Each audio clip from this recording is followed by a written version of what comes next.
नमस्कार, माझ्या विषयाचं नाव आहे शिवाजी महाराज जीवन चरित्र।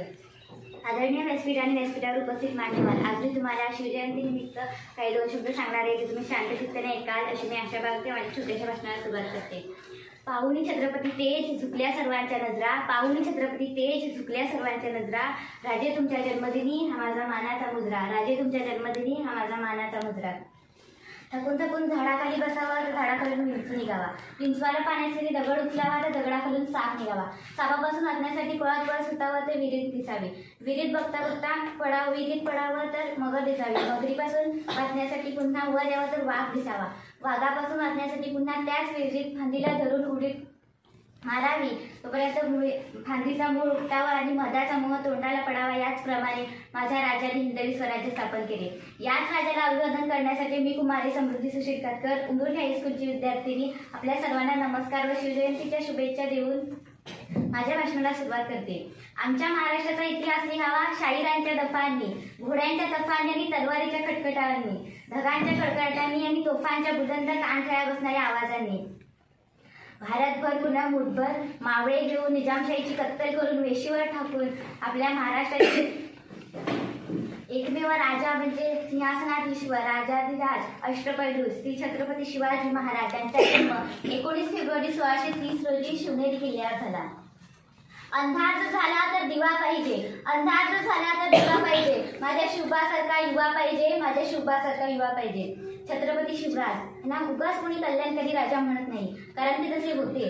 त्यांनी रयतेला कधी त्रास केला नाही। त्यांची एकच शिकवण होती की परस्त्रीला माता आई समानच मानावे।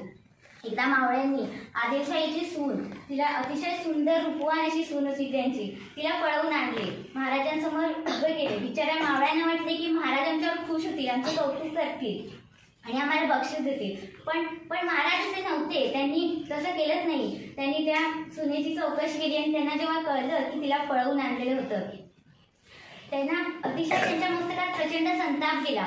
ते चिडले आणि जे कुणी कृत्य केले त्या मावळ्यांना बोलावून त्यांनी त्या मावळ्यांना कठोरात कठोर शिक्षा केली। एवढेच करून तर महाराज थांबले नाही, तर आपल्या महालातील दासियांना बोलवून तिची खणा नांदायला सन्मानपूर्वक ओटी भरली। माय मावल्यांनो बांधवांनो, आपला राजा एकमेव राजा असा होता की परस्त्रीचा आदर आपल्या माते समान करणारा, आणि त्याने उद्गार काढले तिचे की ती जर माऊली आज माझी माता असती, ती जर माऊली आज माझी माता असती तर मीही तिच्यासारखा इतका सुंदर दिसलो असतो। याच राजाच्या कर्तृत्वाचे आणखीन एक उदाहरण म्हणजे एका गावात एक जत्रा भरली होती। लाखोच्या पटीने माणसे तिथे जमली होती। तेवढ्या तितक्यात काय झालं कळलंच नाही। 5-6 जणांचा तरुणांचा घोळका तिकडून होता। तरुण तसे अंगाने मजबूत होते, डोळ्यात त्यांच्या अंगार होता। वाचण्याच्या विळख्यात त्या 18 ते 20 वर्षाच्या मुलीची छेड काढण्याची होती। ती मुलं तिचा पाठलाग करू लागले। ती मुलगी वाचवा वाचवा जीवाच्या आकांताने ओरडत होती।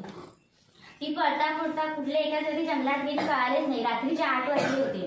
ती मुलगी पुढे पळते, ते मुलं पाठीकडून पळतायत। ती कुठे गेली तिला काहीच कळले नाही, पण त्यांच्या तरुणांच्या नजरेत तिचे लचके तोडण्यासाठी, तिचे अप्रू लुटण्यासाठी आणि तिचे कपडे फाडले होते। इतक्यात ती पळत पळत असताना तिला झोपडी दिसली। त्या झोपडीचे दार बंद होते पण खिडकी उघडी होती। ती मुलगी ओरडत ओरडत गेली, दरवाजा उघडला, दरवाजा तिने ठोठावला आणि ओरडली, तर झोपडीतून एक 20 ते 25 वर्षाचा तरुण बाहेर आला। मुलगी कशाचाही विचार न करता डायरेक्ट झोपडीत शिरली आणि तिला आता पण तिला तर चिंता वाटत नव्हती, कारण रात्र सुरून दिवस उजाडला होता। तर ती जेव्हा निघाली जायला तेव्हा तरुण देखील उठला, आणि ती जेव्हा निघाली तेव्हा तरुण म्हणाला, अगं हे बघ, मला सांग तू रात्री माझ्या झोपडीत का शिरली होतीस? तेव्हा ती तरुणी म्हणाली, माझ्या मागे गुंड लागले होते। तेव्हा ते तरुण म्हणाला तिला की मीही तरुण आणि एवढ्या मोठ्या जंगलात माझी एकट्याची झोपडी, मी झोपडीत सुद्धा एकटाच, तू हे एकटीच होतीस, मग तुला माझी भीती का नाही वाटली? मी तुला काही केले असते तर? तेव्हा ती तरुणीने दिलेले उत्तर आहे ना, ते काळजाला चिरून टाकणार होतं। ती म्हणाली, मी जेव्हा पळत आले तेव्हा तुझ्या झोपडीचे दार बंद होते, पण तुझ्या झोपडीची खिडकी उघडी होती। मी जेव्हा तू खिडकीतून पाहिले तेव्हा माझ्या राजांचा म्हणजे छत्रपती शिवाजी महाराजांचा फोटो दिसला। मला माहिती आहे, ज्यांच्या हृदयात आणि ज्यांच्या मनात छत्रपती शिवाजी राजे आहेत त्या घरात माझी कधीच अब्रू इज्जत लुटली जाणार नाहीये, त्याच घरात मी सुरक्षित राहील। मान मावल्याने बांधवानो, आपला राजा असाच होता, कल्याणकारीच होता, आणि जोपर्यंत तो चंद्रसूर्य आहे तोपर्यंत त्यांची कीर्ती महान अशीच होती आहे आणि यापुढेही राहील। जब तक सूरज चांद रहेगा, जब तक सूरज चांद रहेगा, छत्रपती शिवाजी महाराज हे नाम रहेगा, छत्रपती शिवाजी महाराज हे नाम रहेगा. एवढे बोलून माझे 2 शब्द संपवते. जय हिंद, जय महाराष्ट्र.